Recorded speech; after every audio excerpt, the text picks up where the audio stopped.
నమస్తే, welcome to yo-yo TV. ఆంధ్రప్రదేశ్లో మొత్తానికైతే మంత్రివర్గ విస్తరణ జరిగింది. ఈరోజే మంత్రులు ఎవరెవరికి ఏ శాఖలు కేటాయించాలన్నీ జరిగిపోయినాయి. సో ఇక జగన్మోహన్ రెడ్డి గారు కూడా 11 సీట్లకే పరిమితమయ్యి ఆయన కొంచెం నైరాశ్యంలో ఉన్నప్పటికీ కూడా బలంగా మనం ఉద్యమించాలి, మళ్ళీ ఈ అధికార పార్టీ యొక్క ఏదైతే కార్యక్రమాలు ఉంటాయో వాటిలన్నిటి కూడా మనం ఎండగట్టాలనే ఉద్దేశంతో జగన్ సింహంలాగా సింగిల్గానే వస్తాడు, అవతల వాళ్ళంతా కూడా పందుల గుంపులుగా వస్తాయన్న ఉద్దేశంతో మాట్లాడడం జరిగింది. సో మరి దీని మీద మరి చలసాని శ్రీనివాస్ గారు ఏం చెప్తారు ఆయన మాటలో తెలుసుకుంది. ఎందుకంటే ఇప్పుడే స్టార్ట్ అయ్యింది ఈరోజే ఇక పరిపాలన అనేది. సో మరి దీని మీద చలసాని గారిని అడిగి అనేక విషయాలు తెలుసుకుందాం. సార్ చలసాని గారు నమస్కారం. నమస్కారం, అందరికీ నమస్కారం. సార్ అప్పుడే స్టేట్మెంట్ స్టార్ట్ అయ్యాయి జగన్ గారు. కాదండి, మంత్రివర్గం ప్రమాణ స్వీకారం చేసి ఎంతసేపు అయిందండి? 24 గంటలు. 24 గంటల ముందే ప్రత్యేక హోదా కోసం ఆయన మాట్లాడింది. ప్రత్యేక హోదా కోసం మాట్లాడారు. అవును, ప్రత్యేక హోదా రావాలి అని మాట్లాడారు. సార్ సూచన అయితే మరి తీసుకురాలేరా? నాకు అర్థం కాదండి. 5 సంవత్సరాలు ఏం చేశారు మరి? 25 మంది ఎంపీలు ఇస్తే కేంద్రం మెడలోంచి తీసుకొస్తా అన్న పెద్ద మనిషి 31 మంది, ఆఖరిలో 35 మంది ఎంపీలు ఆలయ్యారు. మీరు చూశారు కదా. అవును, గట్టిగా మాట్లాడితే 36 మంది ఎంపీలు విధంగా మాట్లాడుతున్నారు. 35 మంది అంటే 33 మంది అయ్యారు. 2 ఎంపీలు వాళ్ళు ఉన్నారు. అందువల్ల మరి ఏం చేశారు? మేము ఉద్యమించాం, ఆయన ఇంటిని ముట్టడించాం, ముఖ్యమంత్రి ఇంటి మీదకి వెళ్ళి ముట్టడించాం, అనేక విధాలు చేసాం. కేంద్ర ప్రభుత్వం అమిత్ షా అందరి దగ్గరికి వెళ్ళాం, నన్ను కూడా చేసి ఏం చేశారు? ఇవాళ కాళ్ళ పారాన్ని ఆరకముందే, అసలు మంత్రివర్గం ప్రమాణ స్వీకారం చేసి సరిగ్గా సీట్లో కూర్చోకముందే మొదలుపెట్టారు. ఆత్మవిమర్శ చేసుకోవాలి. ఆయన ఓడిపాటు ప్రజలు నిందించడం కాదండి. నేనేం ఆయన వ్యతిరేకం కాదు. మంచి వాళ్ళకి ఓటేయండి, ఏ నియోజకవర్గంలో అని చెప్పాను. ఎవరికి ఓటేయమని కూడా చెప్పలా. ఇవాళ ప్రజలు నిర్ణయించారు, అద్భుతమైన తీర్పు ఇచ్చారు అని చెప్తాను. ఎందుకంటే సునామీ కాబట్టి ఒప్పుకోవాలి. ఇంతవరకు ప్రజలు చేశాను, ప్రజలు మోసం చేశారు. ఏందండి ఇది? ప్రజలు మోసం చేసిందేంటి? ఇవాళ కూడా ఆత్మహత్యం చేసుకుంటే ఆయన చాలా కష్టం. వారు with due respect to everybody ఆయన దానికి ఆలోచించుకోవాలి. ఇంకోటి ఏంటన్నారు? ఇంకోటి మనం మామూలుగా ఎందాక వచ్చింది సామెత ఒకటి గుర్తొచ్చింది. ప్రభుత్వాన్ని ప్రజల్ని మోసం చేసిన ముఖ్యమంత్రులు ఉన్నారు, కానీ ముఖ్యమంత్రిని మోసం చేసిన ప్రజలు కూడా ఉంటారా అన్న దాని మీద కొంతమంది మీమ్స్ నడిచినాయి. ఊరుకోండి, మీరు మాట్లాడతారు. మీరు ఇది ఎలా ఉందంటే చాలా విచిత్రంగా ఉంది. కానీ అంటే ఇంకా ఆత్మవిమర్శ చేసుకోవడానికి కుదరదు అనమాట. అంటే ఇలాంటి ట్రోల్స్ నడుస్తున్నాయి. దీని మీద ఏమంటారు? అదే చెప్తున్నానండి. ఆత్మవిమర్శ చేసుకుంటే ఆయనకి మంచిది. మనం చేయగలిగిన సూచన ఏంటంటే, ఇవాళ వాళ్ళు మోసం చేశారు, వీళ్ళు మోసం చేశారు.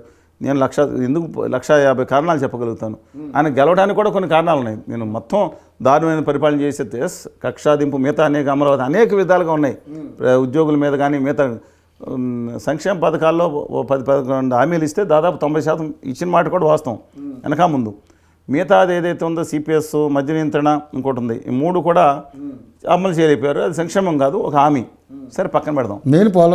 మన రాజధానులు 3 రాజధానులు దాని గురించి కాదు, దాంట్లో లేదు. కానీ నా ఉద్దేశం ఏంటంటే, ఇప్పటికన్నా కూడా ఆయన అభిమానులు ఎవరుంటే ఆయన ఎందుకు ఓడిపోయారో, ఎందుకు పరదాల అనుమానాలు దాక్కునే విధంగా పాలన చేశారో, కనీసం మంత్రులు, ఎమ్మెల్యేలకి నేను మాట్లాడలేదు కదా, వాళ్ళ మంత్రులు దిగిపోయిన మంత్రులు కూడా మాట్లాడాను. ఆ సకల శాఖ మంత్రి గారిని కలుసుకోవాలి, తచ్చిళ్ళు ఆడాలి. నేను మంత్రి గారు నాతో చెప్పిన నేను చెప్పలేను. ఇక్కడ 2 సంవత్సరాల వరకు ఆయనకి ధన దర్శనం తప్పితే బ్రేక్ దర్శనం కానీ, స్పెషల్ దర్శనం కానీ శ్రీవాణి టికెట్ కొనుక్కుని వెళ్దామన్నా ఆయన దొరుకుతారు, కానీ వెంకటేశ్వర స్వామి దగ్గరికి వెళ్ళవచ్చు, కానీ ఈయన దగ్గరికి వెళ్ళే పరిస్థితి లేదని మంత్రులే బాధపడి అంటే నేను చెప్పింది వాళ్ళు కాదండి, 2021లో చెప్తున్నాను.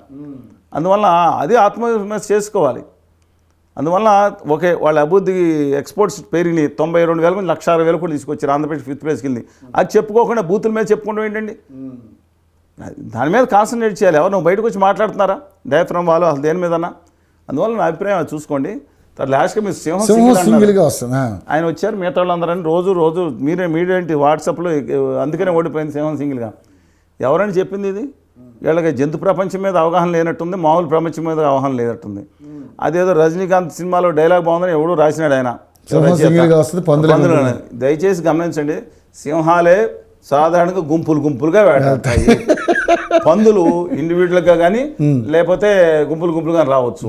ఇండిపెండెంట్గా సాధారణంగా వేటాడే జంతువులు ఏది ఉన్నాయంటే రాయల్ బెంగాల్ టైగర్ కానీ, గ్రేట్ వైట్ షార్క్ కానీ, అలాగే నైల్లో ఉన్న నైల్ నదిలో సంచరించే మొసళ్ళు అదొకటే. మిగతా మొసళ్ళు గుంపుకెళ్తాయి. కొన్ని మొసళ్ళు ఇండిపెండెంట్గా వేటాడతాయి.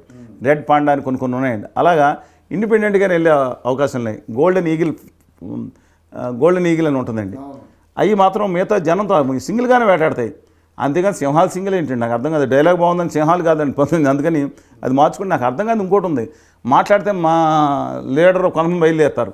మా లీడర్ టైగరు, సింహం, జిరాఫీ, ఏనుగు, చిరుతపులి, మా చిరుతపులి అని ఒకళ్ళు, లేదు మా నాయకుడు బాగా నక్కలాగా బాగా ఆరితేరినవాడు అని ఒక ఆయన, మా నాయకుడు అడిపందిలాగా మంచి అందగాడని ఇంకొకళ్ళు. ఏందండి ఇది?